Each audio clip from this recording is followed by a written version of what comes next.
नमस्कार दोस्तों, omniscient channel में आपका स्वागत है। और आज आप इस वीडियो में देखने वाले जनरल नॉलेज के बहुत ही महत्वपूर्ण प्रश्न और उसके उत्तर। दोस्तों ये एमसीक्यू टाइप के होंगे। उसके बाद सबसे इम्पोर्टेंट है कि railway, SSC, CGL, group D और पीसीएस स्तर के परीक्षाओं से पूछे गए प्रश्नों के बहुत ही इम्पोर्टेंट सिलेक्शन है। तो इस वीडियो में बने रहिए और देखिए कितने इम्पोर्टेंट प्रश्न जो आपके लिए है। दोस्तों इस वीडियो में आगे बढ़ने से पहले आपसे निवेदन है कि यदि अभी तक आपने मेरे चैनल को सब्सक्राइब नहीं किया, चैनल को सब्सक्राइब कीजिए, इस घंटी को दबाइए ताकि सबसे पहले नोटिफिकेशन आपको मिले। और वीडियो पसंद आता है तो लाइक और शेयर जरूर करेंगे। तो दोस्तों पहला प्रश्न है कि आइकोनोमिया शब्द का अर्थ क्या है। 4 ऑप्शन है: व्यक्तिगत प्रबंधन, राजनीतिक प्रबंधन, राजकोषीय प्रबंधन या घरेलू प्रबंधन। उत्तर है दोस्तों घरेलू प्रबंधन। आइए नेक्स्ट प्रश्न में चलते हैं। प्रश्न नंबर 2 है कि सीपीयू का निष्पादन प्रायः किसमें मापा जाता है। मेगाहर्ट्ज में, एमआईपीएस में, बैंड दर में या जीबी में। उत्तर है दोस्तों एमआईपीएस। नेक्स्ट प्रश्न में चलते हैं। प्रश्न नंबर 3 है कि प्रथम आम चुनाव कब हुए थे। भारत में प्रथम आम चुनाव कब हुए। उत्तर है दोस्तों 1951 ईस्वी में। तो 1951-52 में जो है प्रथम आम चुनाव हुए थे भारत में। देखिए इसके बारे में कुछ और खास बात को आप नोट कर लीजिए कि देखिए प्रथम लोकसभा का साधारण निर्वाचन 1951 से 52 के शीतकाल में संपन्न हुआ था तथा पहली लोकसभा की पहली बैठक 13 मई 1952 को हुई थी और राष्ट्रपति द्वारा 4 अप्रैल 1957 को विघटित कर दी गई। यानी कि पहला जो प्रथम लोकसभा का गठन हुआ था इस अवधि में हुआ था। तो ध्यान रखेंगे 1951 से 52 के बीच में। तो ठीक है, नेक्स्ट प्रश्न पे आते हैं। प्रश्न नंबर 4 है कि पूर्ण स्पर्धा में कीमत ग्रहीता का कौन होता है। और उद्योग, सरकार, फर्म या खरीदार। उत्तर है दोस्तों फर्म। प्रश्न नंबर 5 है कि निम्नलिखित में से अफ्रीका का कौन सा एक देश जो है ओपेक का सदस्य नहीं है। दोस्तों ओपेक ये जो है पेट्रोलियम का ग्रुप कंट्रीज है इसमें, ओपेक में। तो देखिए जो आंसर है दक्षिण अफ्रीका है जो इसका सदस्य नहीं है। ठीक है, नेक्स्ट प्रश्न में आते हैं। प्रश्न नंबर 6 है कि भारत के संविधान में संघीय शब्द का प्रयोग कहाँ पर हुआ था।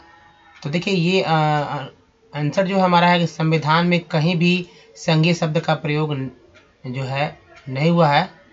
प्रश्न नंबर 7 है कि मोटर की चाल किसके समानुपाती होती है। देखिए उत्तर है दोस्तों ऑप्शन जो हो जाएगा हमारा सी हो जाएगा, यानी कि फ्लक्स के व्युत्क्रमानुपाती क्रमानुपाती होता है। तो यहाँ पर थोड़ा प्रश्न सुधार करना पड़ेगा कि देखिए ये समानुपाती या व्युत्क्रमानुपाती। तो ये ऑप्शन सी हो जाएगा। ठीक है, नेक्स्ट प्रश्न पे आते हैं। प्रश्न नंबर 8 है कि बादल किस कारण से। देखिए बादल जो होता है वायुमंडल में, आकाश में, तो किस कारण से वायुमंडल में जो है तैरते रहते हैं। तो देखिए जो उत्तर है दोस्तों ये ऑप्शन बी हो जाएगा, निम्न घनत्व के कारण। दोस्तों आइए मैं आपको पिछले कुछ प्रश्न पर ले चलता हूं और उसके बारे में थोड़ा सा डिटेल में देना चाहता हूं। दोस्तों यहाँ ओपेक के बारे में बात करेंगे। देखिए ओपेक जो है इसका फुल फॉर्म होता है ऑर्गेनाइजेशन, ओ से ऑर्गेनाइजेशन, और पी से पेट्रोलियम, ई से एक्सपोर्टिंग और सी से कंट्रीज। ठीक है, तो ये हो जाता है फुल फॉर्म। और इसकी स्थापना दोस्तों 14 नवंबर 1960 को किया गया था। इसके सदस्य देश हैं अल्जीरिया, अंगोला। ठीक है, अल्जीरिया, अंगोला जो कि ऑप्शन में है, साथ साथ लीबिया भी है। अब इसके अलावा दोस्तों Iran, Iraq, Kuwait, Libya, Nigeria, Qatar, Saudi Arab, ठीक है सऊदी अरब है, संयुक्त अरब अमीरात और वेनेजुएला। और इसका मुख्यालय जो है वियना जो कि ऑस्ट्रिया की राजधानी है, वहाँ इसका मुख्यालय है। तो ये कुछ खास था इससे जुड़ा हुआ। अब देखिए भारत के संविधान में संघीय शब्द का प्रयोग कहाँ पर हुआ है। तो संविधान में कहीं नहीं, जो आंसर है। और इसके बारे में देखिए भारत के संविधान में कहीं भी संघीय यानी कि फेडरल शब्द का प्रयोग नहीं किया गया है। ठीक है, अब दोस्तों देखिए भारतीय संविधान के अनुच्छेद 1 के अंतर्गत 1 में कहा गया कि भारत अर्थात इंडिया राज्यों का संघ होगा। यद्यपि संविधान की संरचना परिसंघात्मक है किंतु प्रारूप समिति ने संघ यानी कि यूनियन शब्द का प्रयोग किया है। आइए वापस चलते हैं 8 नंबर प्रश्न के बाद 9वें प्रश्न से। दोस्तों 9 नंबर का प्रश्न है कि लाल चने से कौन सा एंजाइम मिलता है। बहुत इंपॉर्टेंट है ये। देखिए उत्तर यहाँ है यूरिएज। देखिए लाल चने में यूरिएज एंजाइम पाया जाता है। विश्व भर में पाई जाने वाली चने की 90 किस्मों की जांच में पाया गया है ये, और इसमें 8 जोड़े गुणसूत्र तथा 28,269 जीन भी मौजूद है।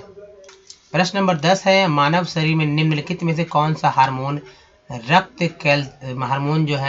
कैल्शियम और फॉस्फेट को नियंत्रित करता है? तो देखिए जो आंसर है वो आपका हो जाएगा पैराथायरॉयड हार्मोन।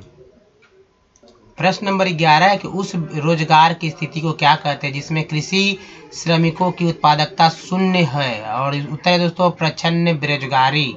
दोस्तों प्रच्छन्न बेरोजगारी के बारे में और कुछ बात जान लीजिए। देखिए ऐसे व्यक्ति जो अपनी श्रम शक्ति का कुछ न कुछ उपयोग करते रहते हैं किंतु उनकी सीमांत उत्पादकता शून्य होती है, प्रच्छन्न बेरोजगारी कहलाती है। और इसमें किसी विशेष कार्य में आवश्यकता से अधिक श्रमिक कार्यरत होते हैं। यदि इस अतिरिक्त श्रम को हटा लिया जाए तो उत्पादकता पर कोई प्रभाव नहीं पड़ता है, यही है प्रच्छन्न बेरोजगारी।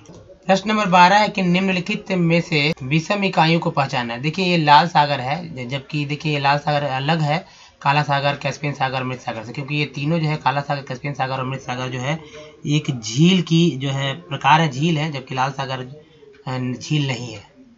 प्रश्न नंबर जो है दोस्तों 13 कि निम्नलिखित में से कौन सी मदें समवर्ती सूची के अंतर्गत आती हैं? देखिए यहाँ जो ऑप्शन है इसके अनुसार मजदूरी संघ जो है समवर्ती सूची के अंतर्गत आती है, यानी कि इस पर केंद्र सरकार और राज्य सरकार दोनों ही कानून बना सकती हैं। ठीक है, तो अब आइए नेक्स्ट प्रश्न चलते हैं।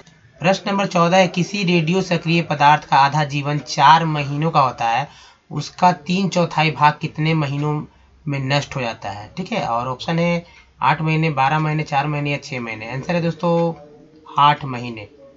देखिए पहले 4 महीनों में रेडियो सक्रिय पदार्थ का आधा भाग नष्ट हो जाएगा और अगले 4 महीनों में आधे का आधा अर्थात 1/4 भाग नष्ट हो जाएगा। ठीक है, तो नेक्स्ट प्रश्न पे चलते हैं।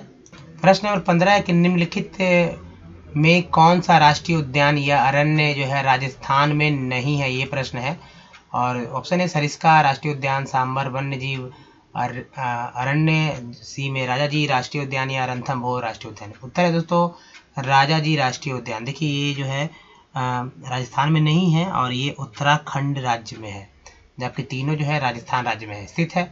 प्रश्न नंबर 16 है कि कल्याणकारी राज्य की संकल्पना का समावेश भारत के संविधान में है, और जो ऑप्शन है उसके अनुसार जो आंसर हमारा है वो दोस्तों राज्य के नीति निर्देशक सिद्धांत में है ये इसकी व्यवस्था। नेक्स्ट प्रश्न चलते हैं। प्रश्न नंबर 17 है कि निम्नलिखित में से फीफो यानी पहले जाओ संरचना बताइए किसने बताई है? देखिए ये जो है आंसर इसका पंक्ति हो जाएगा। ठीक है, ऑप्शन प्रश्न नंबर 18 है कि जतु परागण का आशय क्या है? उत्तर है दोस्तों आंसर सी हो जाएगा जतुक द्वारा परागण। ठीक है, तो इसका आशय यही है जतुक द्वारा परागण।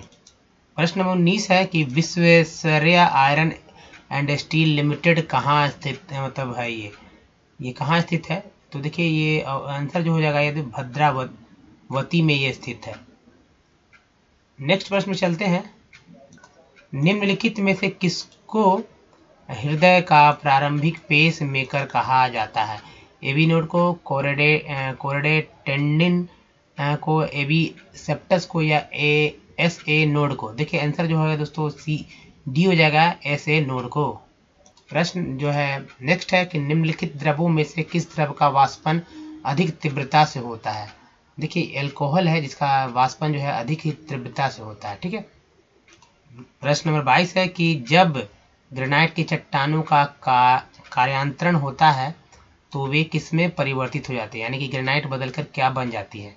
देखिए उत्तर है नीस, तो ऑप्शन बी हो जाएगा। दोस्तों देखिए ग्रेनाइट चट्टान कायांतरित होकर नीस में परिवर्तित हो जाते हैं और ग्रेनाइट की रचना जो है मुख्यतः क्वार्ट्ज एवं ऑर्थोक्लास नामक खनिजों से हुई है। प्रश्न नंबर 23 है कि निम्नलिखित में से कौन सा एक ठोस स्नेहक है? उत्तर है दोस्तों ग्रेफाइट। ग्रेफाइट जो है एक ठोस स्नेहक है, यानी कि लुब्रिकेंट है। प्रश्न नंबर 24 है कि दोस्तों देखिए लक्ष्मीबाई राष्ट्रीय शिक्षा संस्थान कहाँ स्थित है? उत्तर है दोस्तों ग्वालियर। देखिए ग्वालियर में लक्ष्मीबाई देखिए एक्चुअली लक्ष्मीबाई राष्ट्रीय शारीरिक शिक्षा संस्थान पूरा यानी कि फिजिकल जो फिजियोथेरेपिस्ट बनते हैं तो यही है फिजियोथेरेपिस्ट वाला स्थान। और इसकी स्थापना भारतीय स्वाधीनता आंदोलन की पहली लड़ाई के शताब्दी वर्ष में 17 अगस्त 1957 को एक विद्यालय के तौर पर की गई थी। यह संस्था ग्वालियर में स्थित है और वर्ष 1995 में इस संस्थान को विश्वविद्यालय के समकक्ष घोषित किया गया था। तो फिजियोथेरेपी अगर सीखना है तो यहाँ आप जा सकते हैं, ठीक है, यही है संस्थान। साथ साथ इस फिजियोथेरेपी के लिए कोलकाता में भी है जहाँ से आप फिजियोथेरेपी कर सकते हैं। प्रश्न नंबर 25 है कार्बन क्रेडिट की परिकल्पना का उद्भव हुआ था कहाँ? देखिए ये कौन से सम्मेलन में हुआ था? देखिए दोस्तों ये क्योटो प्रोटोकॉल सम्मेलन में इसकी परिकल्पना की थी कार्बन क्रेडिट की। प्रश्न नंबर 26 है कि संविधान का कौन सा संशोधन राजनीतिक दल बदल से संबंधित है? 50वां संविधान संशोधन, 52वां, 60वां या 44वां? जो आंसर है दोस्तों ये 52वां संविधान संशोधन है। और देखिए संविधान के 52वें संविधान संशोधन जो हुआ था 1985 में हुआ था, ये इसको भी याद रखना होगा। साथ साथ यह व्यवस्था की गई थी कि यदि कोई भी संसद सदस्य या विधानसभा सदस्य दल बदल करता है तो उस दल द्वारा निकाल दिया जाता है जिसने उसे चुनाव में खड़ा किया था, या कोई निर्दलीय उम्मीदवार जो चुने जाने के 6 महीने के बाद याद रखेंगे 6 महीने के बाद किसी राजनीतिक दल का सदस्य बन जाता है, वह सदन का सदस्य होने के अयोग्य करार दिया जाएगा। तो ये था दल बदल से संबंधित जो है फैक्ट। दोस्तों इस वीडियो में यही तक, मिलते हैं नेक्स्ट वीडियो में कुछ ऐसे ही प्रश्नों के साथ। तब तक के लिए अपना ध्यान रखें। अगर अभी तक आपने मेरे चैनल को सब्सक्राइब कीजिए, बेल आइकन ऑन कीजिए और आने वाले वीडियो के लिए सबसे पहले घंटी को दबाइए ताकि सबसे पहले जानकारी आपको मिल सके। धन्यवाद दोस्तों, थैंक्स फॉर वॉचिंग।